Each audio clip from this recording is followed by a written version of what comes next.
న్యూస్కు స్వాగతం. అల్లూరి సీతారామరాజు జిల్లాలో ప్రకృతి ప్రకోపం గిరిజన రైతుల పాలిట శాపంగా మారింది. హుకుంపేట మండలం జర్రకొండ పంచాయతీ జర్రకొండ గ్రామంలో ఈరోజు అకాల వర్షం బీభత్సం సృష్టించింది. ఈ వర్షం సమయంలో జరిగిన పిడుగుపాటుకు అమాయక జీవాలు బలైపోయాయి.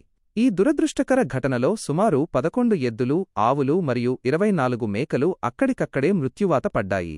పశువులే ప్రధాన జీవనాధారంగా బతుకుతున్న గిరిజన రైతులకు ఈ ఘటన తీరని వేదనను మిగిల్చింది. కళ్లముందే మూగజీవాలు చనిపోవటంతో ఆ గిరిజన కుటుంబాలు కన్నీరు మున్నీరవుతున్నాయి.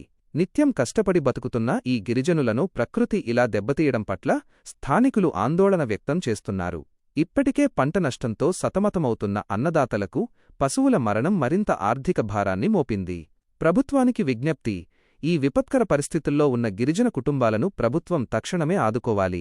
మరణించిన పశువులకు సంబంధించి బాధితులకు తగిన నష్టపరిహారం అందించి వారిని ఆర్థికంగా ఆదుకోవాలని టీవీ న్యూస్ తరపున ప్రభుత్వాన్ని కోరుతున్నాము. అధికారులు వెంటనే క్షేత్రస్థాయిలో పర్యటించి నష్టపోయిన కుటుంబాలను ఆదుకునేందుకు చర్యలు చేపట్టాలి. చూస్తూనే ఉండండి టీవీ న్యూస్.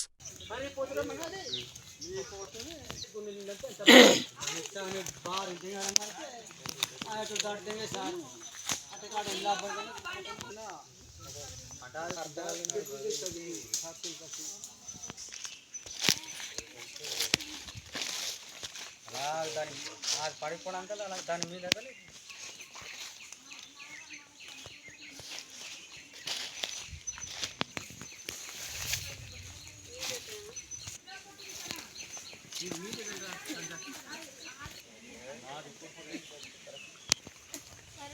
రెండు పిల్లలు కూడా మనదే కర్రీ పోతున్నారు. నాలుగు చేసినాయి పాపం.